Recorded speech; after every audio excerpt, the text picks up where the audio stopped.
নিতে পারেন। প্রিয় দর্শক, এখন আসি ল্যান্ড পোর্ট কতগুলো আপনি নেবেন।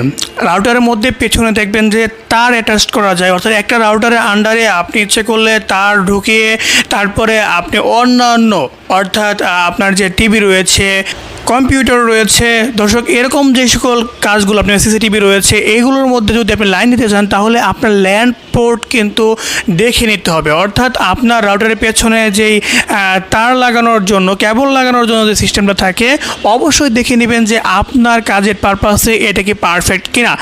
দর্শক, আপনি সরাসরি যদি আপনার ওয়াইফাই থেকে আপনার কানেক্টিভিটি দেখিয়ে তারপর তার সার আপনি নেন তাহলে কিন্তু সেখানে স্লো দেখাতে পারে। কিন্তু আপনি যদি ল্যান্ড পোর্টটা বেশি নিয়ে যান বা ল্যান্ড পোর্ট আপনার কাজের পারপাসে নিয়ে যান তাহলে কিন্তু আপনার এখানে স্পিডটা বেশি থাকবে, কাজটাও কিন্তু খুব দ্রুত হবে। রাউটারের পেছনে আপনার ইউএসবি পোর্ট থাকে, এটাও কিন্তু অনেক গুরুত্বপূর্ণ।